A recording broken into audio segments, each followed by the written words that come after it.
Hi everyone, this is the lecture to accompany Chapter 10 in your textbook. Please read Chapter 10, there's lots of information I don't have time to address. Okay, let's talk about interpersonal communication in close relationships. In Chapter 9, we discuss how and why we form and maintain close personal relationships. These types of relationships, while they have some similarities that we discussed previously, are also somewhat different from each other, and that's what this chapter is about. So we're going to get into the details of how we can effectively communicate in these four areas: our friendships, our romantic relationships, our family members, and our work colleagues. Let's look first at friendships. Although we can have many different types of friends, there are some defining features of friendships. Possibly the most obvious one is that friendships are voluntary. You might not be able to choose your family members, but you do choose your friends, and they choose you. We don't have to be friends with someone if we don't want to be. Also, our friends are usually, not always, but usually our peers. In other words, they're people who are similar in power and status to us. We're more likely to be friends with people we consider to be our equals. However, it's certainly possible to cultivate a friendship with someone with more or less power than us, or even someone who has some kind of power over us, like a teacher or a boss. It can be challenging, however, because if someone's in a position of power over you and they have to make a decision regarding you, it could conflict with and cause problems with your friendship. The textbook describes friendship as a kind of social contract that's governed by rules.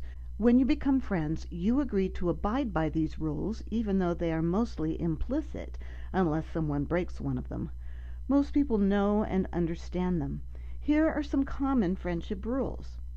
Stand up for your friends and support them. Be enjoyable to be around.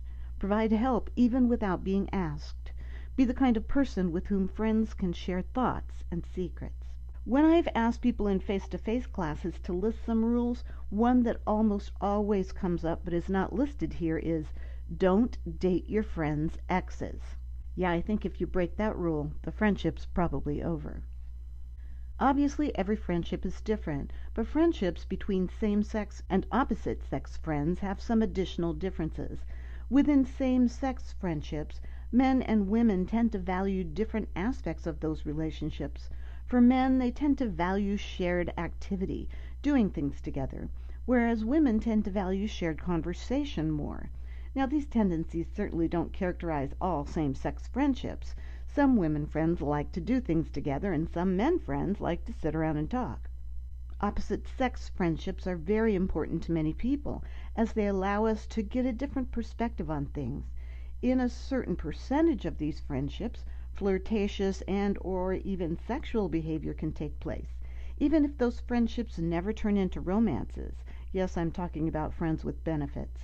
Some of the reasons people give for keeping those friendships non-romantic are: they aren't physically attracted to their friend, their relatives and other friends won't approve of a romantic relationship with that friend, they're not ready to be in a romantic relationship, they want to protect that existing friendship, they fear being disappointed or hurt, or they're concerned about a third party, such as a sibling, who's romantically interested in that friend. Friendships can certainly last a lifetime, but like many of our other relationships, they generally have a lifespan.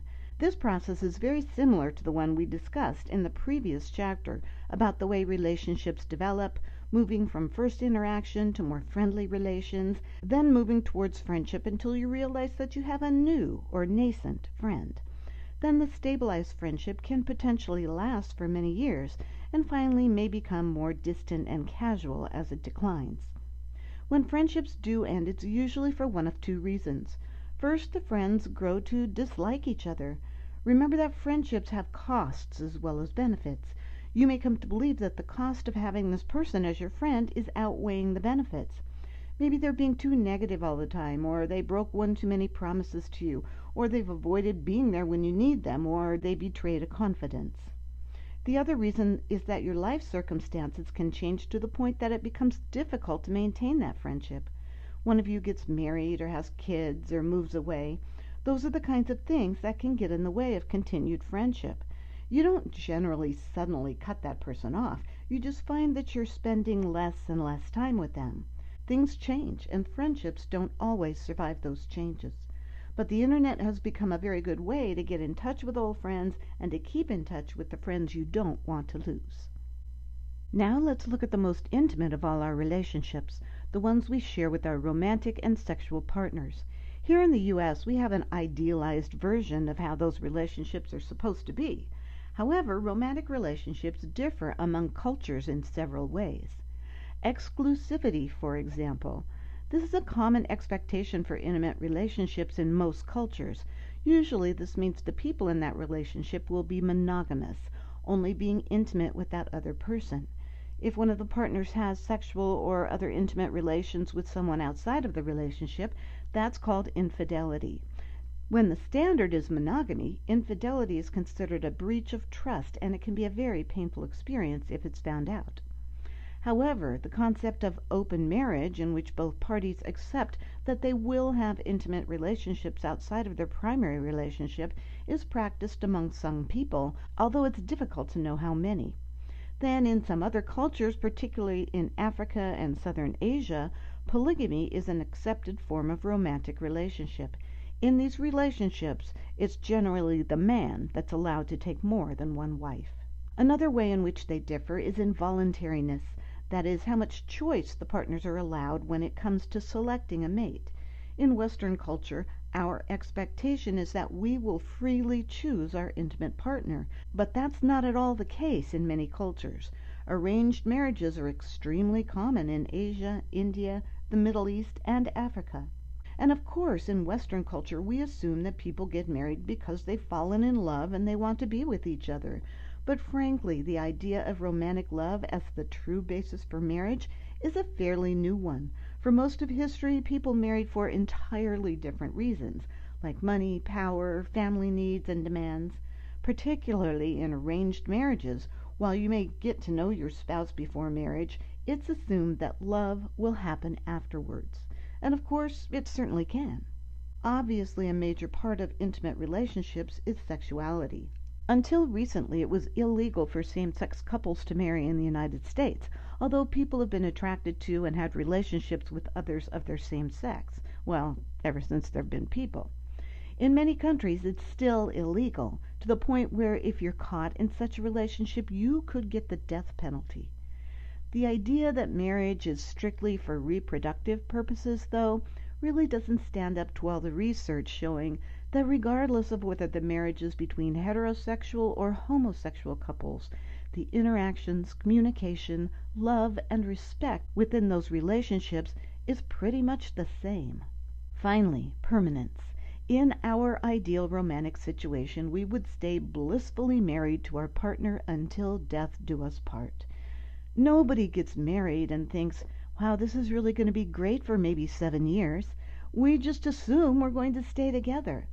But the truth is that somewhere between 1/3 and 1/2 of all marriages will end in divorce. Now, it's probably towards the lower end of that statistic. We fall out of love for some of the same reasons we stop being friends with people. There could also be things like trust issues, financial or legal problems, infidelity, domestic violence, any number of reasons. Again, people change, and for some of them that means their romantic relationships will change as well. In marriages and romantic partnerships, there are some specific types of couples. Couples utilize different marital schemata, which represent their cognitive models for what they believe a marriage should be like. There are 4 basic types. Traditional is the typical Western cultural approach to marriage, in which there are gender-specific divisions of labor where the husband works and the wife is responsible for the home and kids. When these couples have a conflict, they tend to engage rather than withdraw from it. Separate couples are autonomous. They may each have their own interests and social networks, and possibly even their own bank accounts. This is not to say they don't do anything together. They certainly do. But they also have individual lives outside of their life together. They generally don't engage in conflict and often ignore it rather than deal with it directly. Independent couples are those that don't really follow regular social expectations for marriage. The husband might stay home while the wife might work. But whatever lifestyle they choose, they remain highly interdependent. When conflict arises, they tend to engage in it.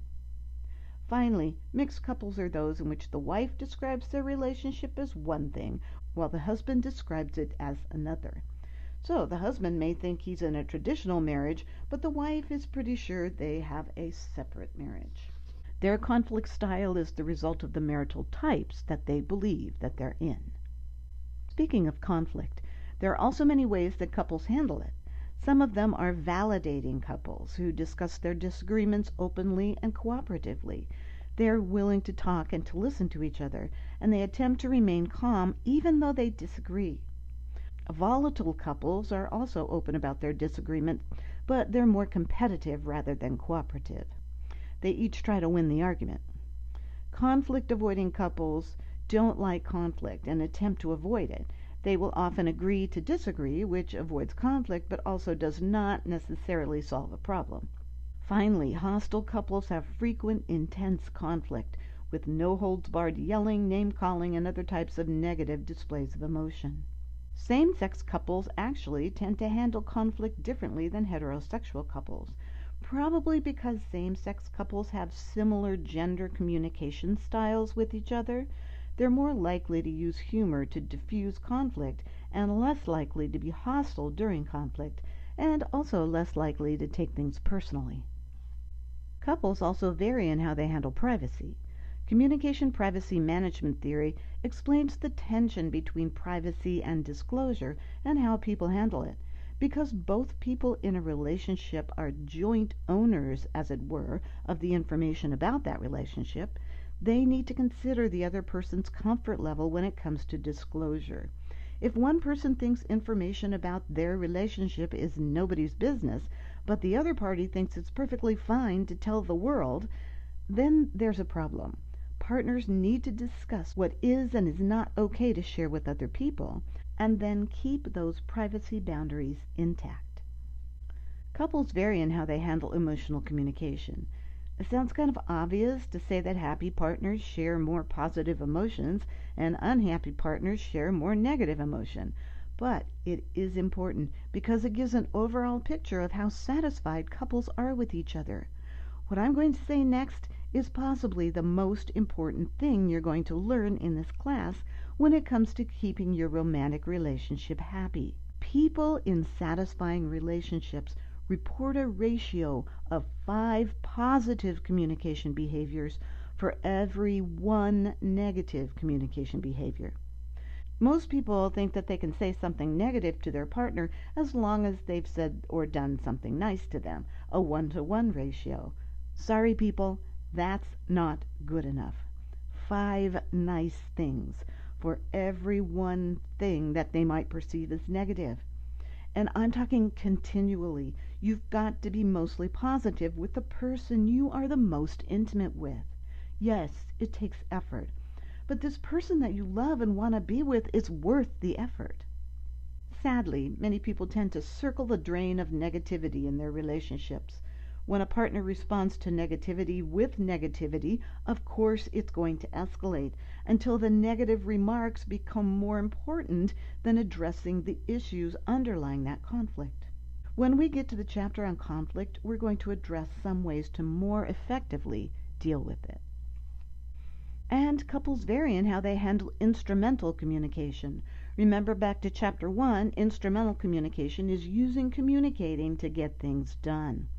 Obviously, couples have to work together to get day-to-day tasks accomplished. How they work those things out says something about the balance of power in that relationship. Gotta say, guys, that women report the most dissatisfaction over how the household tasks are divided. So take out the trash and do the dishes more often, would you? Thanks.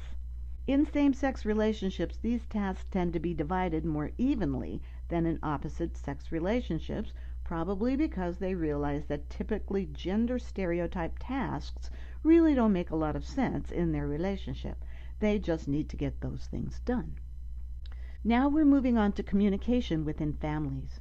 Families are where we learn to communicate, so they're obviously incredibly important to us. They give us a sense of belonging and understanding of who we are, and hopefully love and commitment. They can be both wonderful and extremely frustrating. Let's look at some of the characteristics of families. What makes a family? Well, it depends. The exact definition of a family is hard to pin down, but most experts agree that families have one or more of these characteristics: genetic ties, legal obligations, or role behaviors. Genetic ties is perhaps the most obvious. The people with whom you share genetic material are considered your family members. The farther away from your immediate family you get, the less genetic material you share. However, you certainly consider aunts, uncles, and cousins to be family as well. Now, of course, you may consider people to be family members even if they don't share any genes with you. You don't share genes with your spouse, your step-parents, or any people who've been adopted, but they're still family. Another factor into what constitutes a family has to do with legal obligations. Parents are legally responsible for their minor children. Married couples have legal obligations to each other, and there are punishments for people who do not meet those obligations. But many people consider this last aspect, role behaviors, as the true definition of a family. When people act like a family, according to the roles that society and culture set out for them, they consider themselves to be a family. They live together, take care of each other, are committed to, and support each other. Families come in various types. Your family of origin is the family into which you were born or adopted. It's the family you grew up in. Your family of procreation is the one you start as an adult with a spouse or partner and into which you bring children. A nuclear family is the typical man-woman marriage with children. When we think of family, that tends to be the ideal, but it's no longer the most common type of family in the United States. A blended family is composed of two adults and children who may only be genetically related to one parent. Then there's the single-parent family, with one parent having primary custody of any children, and possibly another parent who doesn't live with them but may have some level of interaction with the family. And finally, your extended family includes all those people who are not members of your immediate family, but still related, as in grandparents, uncles, aunts, cousins. The level of interaction with these extended family members could range from hardly ever seeing them to all living together in one big house. Every person in the family plays a role. These are the functions that individual members of families serve in the family system, based on the social and emotional functions each individual's personality plays within that family. You probably can pinpoint who these people are in your family: the peacemaker, the problem solver, the jokester or comedian, the troublemaker, and the caregiver. During family conflicts, however, some different roles emerge that family members often take on. The blamer is a person who tends to blame everyone but him or herself when things go wrong. The placater is the peacemaker who, when conflict arises, will do whatever it takes to reduce it or make it go away. The computer is the person who tries to use logic and reason to diffuse the conflict. And the distractor often makes random, irrelevant comments, and might also be the comedian, to distract from the conflict in the hopes that everyone will forget about it. Do any of those roles sound familiar? Families share some things that bond their members together in a way that's unique to the family structure. Many families have traditions or rituals that are repeated activities that have special meaning for a family and may be associated with holidays, but just as often are not. If the family does it repetitively to the point that it becomes a meaningful act, then it's a ritual. Rituals are often imported from your family of origin and become a part of your family of procreation or your blended family. But families often create their own rituals. So Thanksgiving, Christmas, or just Sunday dinner can have a great deal of meaning to a family, as can a yearly trip to Disneyland or a cabin in the mountains. Families tell stories. I'll bet you can think of a story told by your mom, dad, or grandparents about some aspect of the family history. These stories connect generations, are told and retold, to the point where all the teenagers at Christmas dinner roll their eyes when Grandpa starts in on his yearly story about how he and his kids got the car stuck in the snow in 1976 while looking for a Christmas tree and the lengths they had to go to get it unstuck.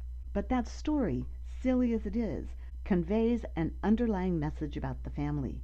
In this case, the way he and his kids all work together to get the job done. My mother was a child in England during the Second World War, and she was fond of telling the story of her family having to run to their backyard bomb shelter to avoid a German attack. In this particular case, it was tea time. So my grandfather decided to go up to the kitchen to make tea because the bombs hadn't started to fall yet.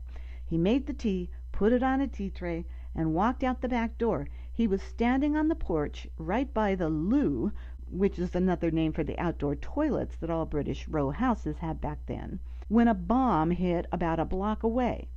The percussion knocked him unconscious. When he awoke, he was sitting on the toilet with the tea tray in his hand, and he hadn't spilled a drop. So, being the plucky British person he was, he simply carried it down to the bomb shelter, much to the relief of his family. Because I never met my grandparents, stories like these connected me to them and made me feel as if I knew them. Finally, families share secrets. There are some things that, for whatever reason, families consider to be private. Maybe Uncle George spent a few years in prison, or your aunt had a baby out of wedlock back in the 60s when that was a shocking thing to do and she had to give it up for adoption. Those things are to be kept within the family, and woe be unto the person who blurts it out. Secrets like this are often a big part of a family's identity.